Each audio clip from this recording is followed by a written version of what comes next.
Selamat datang kembali. Hari ini kita akan bongkar serangkaian materi yang menarik banget. Ini dari sebuah pendekatan bernama body kalibrasi dan klaimnya jujur saja sangat berani ya. Sangat berani ya. Mereka bilang kalau berbagai penyakit degeneratif yang kita tahu, kayak masalah lambung, hipertensi, diabetes, bahkan jantung dan stroke, itu sebenarnya bukan penyakit yang beda-beda, tapi cuma gejala dari satu akar masalah yang sama. Betul. Jadi misi kita kali ini adalah mengikuti alur logikan mereka, melihat gimana mereka menghubungkan semua ini, dan kayaknya semua petunjuk ini mengarah ke satu TKP awal yang sering banget kita abaikan. Lambung. Benar sekali. Jarak pandang ini kan langsung menantang model kedokteran konvensional yang biasanya kan misahin penyakit-penyakit ini. Anda ke spesialis jantung buat hipertensi, ke internis buat diabetes. Masing-masing obatnya beda. Iya, sendiri-sendiri semua. Nah, teori ini coba menyatukan semuanya. Dan untuk mulai, sumber ini langsung kasih data yang cukup mengejutkan. Sekitar 80% orang itu katanya punya gangguan lambung tanpa sadar. 80%? Sebanyak itu? Sebanyak itu, karena gejalanya sering nggak jelas. Jadi, mereka nggak merasa ada yang salah. Nah, dari sinilah kita mulai investigasinya. Oke. Mari kita mulai dari TKP-nya.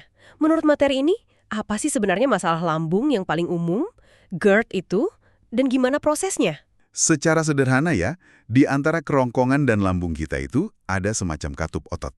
Fungsinya kayak gerbang satu arah, namanya LES. Normalnya, makanan masuk, tapi asam lambung yang korosif itu tetap di dalam. Terkunci di dalam ya? Nah, menurut materi ini, masalahnya mulai ketika katup LS ini melemah.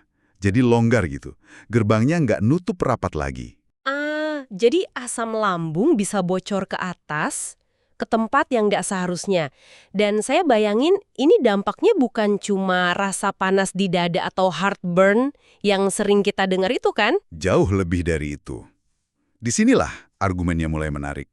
Tentu, ada keluhan umum kayak nyeri ulu hati atau mual. Tapi sumber ini secara spesifik menghubungkan GERD dengan gejala yang kayaknya nggak nyambung sama sekali. Seperti apa contohnya? Vertigo, kepala pusing atau keliengan, bahkan sampai telinga berdenging atau tinnitus. Tunggu dulu. Gimana ceritanya masalah di perut bisa bikin kepala pusing atau telinga berdenging? Apa ada penjelasan mekanismenya? Ada. Menurut materi itu, penjelasannya sangat fisik. Jadi asam lambung yang naik itu nggak selalu cairan tapi bisa juga bentuknya gas.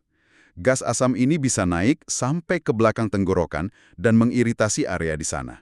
Oke. Nah, di area itu ada saluran kecil namanya saluran Eustachius. Saluran Eustachius. Itu yang suka terasa aneh kalau kita naik pesawat kan? Yang bikin telinga kita meletup pas kita nelan? Tepat sekali. Tugasnya kan menyeimbangkan tekanan udara antara telinga tengah dan dunia luar. Nah, bayangin kalau saluran sensitif itu meradang terus-terusan karena kena iritasi gas asam lambung. Fungsinya pasti jadi kacau. Betul. Menurut teori ini, gangguan keseimbangan tekanan inilah yang bisa memicu sensasi pusing, vertigo, sampai telinga berdenging. Jadi ada koneksi fisik langsung. Masuk akal. Jadi bukan efek samping misterius. Dan itu baru gejala jangka pendeknya. Saya lihat di sini, materi ini juga kasih peringatan keras soal komplikasi jangka panjang kalau GERD ini dibiarin ya. Betul. Paparan asam yang terus-menerus itu bisa bikin peradangan kronis di kerongkongan, namanya esofagitis. Kalau ini nggak ditangani bertahun-tahun, bisa berkembang jadi esofagus Barrett. Esofagus Barrett itu apa? Itu kondisi di mana sel-sel di kerongkongan mulai berubah bentuk untuk coba melindungi diri dari asam. Nah, perubahan sel inilah yang diklaim sebagai kondisi prakanker. Risikonya jadi naik signifikan. Jadi pesannya jelas, ini bukan masalah sepele. Oke, disinilah jadi beneran menarik. Saya bisa ngikutin logikanya sampai sini. Masalah lambung bikin iritasi lokal, merambat ke atas. Tapi lompatan terbesar dalam argumen materi ini adalah gimana masalah perut ini bisa melompat jadi penyakit sistemik, kayak diabetes atau penyakit jantung. Apa benang merahnya? Nah, kita sekarang masuk ke jantung dari teori domino body kalibrasi. Sebuah konsep yang mereka sebut plak. Menurut sumbernya, rantai kejadiannya itu dimulai dari pencernaan yang nggak sempurna. Waktu lambung bermasalah, dia nggak bisa mengurai makanan, terutama lemak dan minyak, atau trigliserida, dengan efisien. Tunggu sebentar, ini penting. Selama ini kalau ngomongin diabetes, pikiran kita langsung ke gula, ke karbohidrat.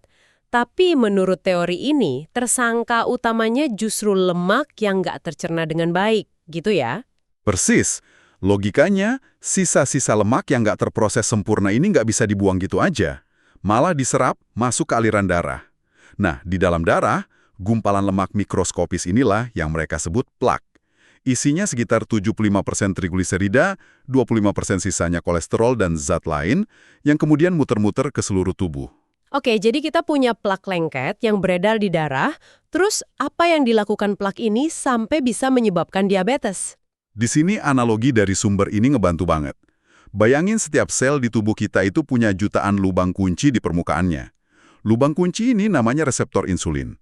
Fungsinya ya sebagai pintu masuk gula dari darah ke dalam sel. Dan insulin itu kuncinya yang seharusnya ngebuka pintu itu. Tepat. Nah, menurut teori ini, plak lemak yang lengket itu datang dan nutupin lubang-lubang kunci itu. Kayak dempul atau permen karet yang nyumbat lubang kunci. Oh, jadi kuncinya nggak bisa masuk? Betul, insulin datang bawa gula. Coba buka pintu, tapi nggak bisa. Lubang kuncinya ketutup plak. Akibatnya, gula jadi nggak bisa masuk ke sel dan akhirnya numpuk di aliran darah. Itulah yang kita kenal sebagai resistensi insulin, cikal bakal diabetes. Oke. Analogi plak sebagai dempul ini jelas banget. Kalau plak yang sama beredar di mana-mana, rasanya logis kalau dia juga nyangkut di tempat lain kan? Mungkin di sepanjang pipa peredaran darah itu sendiri. Anda menangkap alurnya dengan sempurna.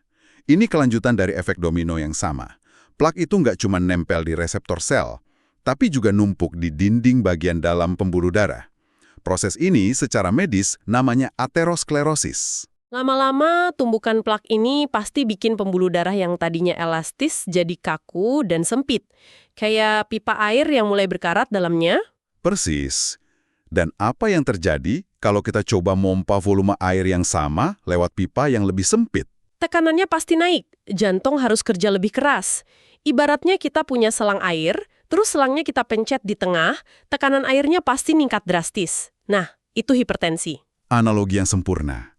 Dan sumber ini menekankan kenapa hipertensi itu dijuluki silent killer, pembunuh diam-diam. Karena proses penyempitan ini terjadi pelan-pelan, seringkali tanpa gejala apapun. Orang bisa aktivitas biasa, tapi di dalam tekanan darah tinggi terus merusak pembuluh darah, jantung, ginjal, sampai suatu hari stroke atau serangan jantung. Jadi, kesimpulan dari bagian ini beneran mengubah cara pandang ya. Menurut teori ini, diabetes, hipertensi, dan penyakit jantung itu bukan 3 penyakit terpisah. Mereka cuma 3 manifestasi beda dari satu akar masalah, plak akibat pencernaan yang buruk. Tepat, 3 gejala, 1 penyebab. Itulah inti argumennya. Oke, kalau plak ini jadi benang merah buat diabetes dan jantung, saya jadi kepikiran penyakit lain. Asam urat. Biasanya kan kita cuma dengar soal jangan makan jeroan. Apa hubungannya asam urat dengan lambung dan plak menurut teori ini? Nah, disinilah materi ini menyajikan pandangan yang mungkin paling radikal dari semuanya. Dinyatakan dengan sangat tegas, asam urat tinggi itu bukanlah penyakitnya. Bukan penyakitnya. Jadi apa? Itu hanyalah sebuah indikator. Indikator, kayak lampu peringatan di mobil gitu. Indikator dari apa? Indikator dari adanya kematian massal sel di dalam tubuh Anda. Jadi asam urat itu kayak alarm asap, bukan apinya itu sendiri. Oke, coba jelaskan. Gini, asam urat itu kan produk sampah dari penguraian sel tubuh yang mati. Setiap hari ada sel mati dan diganti, itu normal. Jumlah asam uratnya terkendali. Tapi, kalau metabolisme tubuh kacau, yang akarnya lagi-lagi diklaim dari pencernaan, tingkat kematian sel bisa melonjak drastis. Jadi banyak banget sel yang mati dalam waktu singkat. Betul, ketika miliaran sel mati, tubuh menguraikannya. Dan sampah dari proses itu adalah asam urat dalam jumlah yang sangat besar, melebihi kapasitas ginjal buat membuangnya. Wow, ini beneran mengubah cara kita lihat hasil lab. Angka asam urat tinggi itu bukan lagi soal kebanyakan makan emping, tapi lebih kayak laporan korban jiwa dari dalam tubuh kita. Analogi yang cukup ngeri ya. Jadi selama ini, kalau orang minum obat penurun asam urat, apa yang sebenarnya terjadi menurut pandangan ini? Apa mereka cuma mati alarmnya? Menurut materi ini, bisa jadi lebih buruk dari itu. Mereka mengkritik tajam pengobatan konvensional, misalnya dengan obat kayak allopurinol. Obat ini kan cara kerjanya memblok jalur kimia yang menghasilkan asam urat. Hasilnya, ya angka di lab memang turun. Alarmnya berhasil dimatikan. Tapi apinya, kematian sel massal itu masih terus nyala kan? Justru argumen mereka lebih jauh lagi. Dengan jalur ke asam urat diblokir, senyawa-senyawa kimia sebelumnya, prekursornya, kayak hipoksantin, adenin, guanin, itu malah numpuk di darah. Dan sumber ini mengklaim tumpukan senyawa prekursor ini jauh lebih beracun dan berpotensi meningkatkan risiko kanker. Itu klaim yang sangat serius. Jadi seperti menukar masalah yang kelihatan dengan masalah lain yang lebih tersembunyi. Logika yang sama kayaknya mereka terapkan juga untuk kolesterol ya. Betul. Untuk kolesterol, mereka menyoroti fakta bahwa cuma sekitar 20% kolesterol itu dari makanan. Sisanya, 80% diproduksi sendiri oleh tubuh kita, terutama di liver. Jadi, meskipun diet rendah kolesterol itu penting, tapi kalau pabrik kolesterol di dalam tubuh kita sendiri udah rusak dan produksinya berlebihan, ya diet aja nggak akan cukup. Baik. Kita sudah menelusuri logikanya yang sangat terpadu. Dari lambung, ke plak, sampai kematian sel. Sekarang, mari kita ke sisi praktisnya. Kalau teorinya gitu, gimana persisnya program pendampingan bodi kalibrasi ini dijalankan? Ini adalah sebuah pendekatan yang sangat terstruktur dan berbasis data. Semuanya dimulai dengan pasien wajib kasih hasil lab lengkap sebagai data awal atau baseline. Data inilah yang akan jadi tolok ukur kemajuan. Setelah itu, pasien dimasukkan ke grup WhatsApp khusus. Nah, disitulah pendampingan intensifnya dimulai. Dan saya lihat ada kewajiban laporan rutin ya, bukan sekedar makan sehat ya, nanti sebulan lagi kita lihat hasilnya. Jauh dari itu. 2 kali seminggu, setiap Senin dan Kamis, setiap pasien wajib kirim laporan komprehensif. Isinya data kuantitatif harian, tensi, gula darah puasa, gula darah 2 jam pasca makan. Mereka juga harus laporin semua obat kimia dan nutrisi yang dikonsumsi, lengkap dengan dosisnya. Wow! Terakhir, ada juga bagian, ya sebut saja curhatnya lah, di mana mereka bisa cerita soal kondisi dan keluhan apapun yang dirasakan. Ini beneran pemantauan super ketat dengan siklus umpan balik yang cepet banget. Kayak punya pelatih pribadi yang ngawasin data kita tiap beberapa hari sekali. Tepat sekali. Dan bagian terpentingnya adalah apa yang terjadi setelah laporan itu dikirim. Berdasarkan laporan spesifik dari masing-masing pasien, health coach akan kasih saran dan petunjuk yang juga sangat personal. Bukan saran generik, tapi saran untuk Anda hari ini, berdasarkan data Anda hari ini. Proses ini jalan terus, rata-rata 3-6 bulan. Dan semua ini berlandaskan pada 4 pilar utama, bukan? Benar, 4 pilar itu kerangkanya. Pertama, benahi pola makan. Kedua, benahi pola hidup secara keseluruhan. Tidur, stres. Ketiga, proses ini dibantu dengan nutrisi khusus yang mereka sebut nutrisi fungsional sel, bodi kalibrasi atau NFSBK. Dan keempat, ada pilar opsional, yaitu terapi anatomi fisik. Ini biasanya buat keluhan spesifik kayak nyeri atau sesak napas. Dan yang paling penting, gimana mereka mendefinisikan sembuh? Kata ini kan sering jadi abu-abu ya. Nah, di sini mereka sangat tegas. Nggak ada kompromi. Ada 3 syarat wajib yang harus terpenuhi barengan. Pertama, semua data lab, gula darah, tensi, kolesterol, asam urat harus kembali ke rentang normal. Kedua, pasien harus sudah lepas total dari semua obat-obatan kimia. Lepas total ya. Dan ketiga yang terpenting, pasien bisa kembali menjalani hidup normal yang sehat tanpa keluhan apapun. Kalau salah satu aja belum terpenuhi, programnya dianggap belum tuntas. Jadi kalau kita rangkum, pendekatan bodi kalibrasi ini menyajikan sebuah teori yang sangat terpadu. Mereka nggak lihat diabetes, hipertensi, atau asam urat sebagai musuh yang beda-beda, tapi sebagai asap dari satu sumber api yang sama, disfungsi metabolisme. Dan solusi yang mereka tawarkan pun sama terpadunya.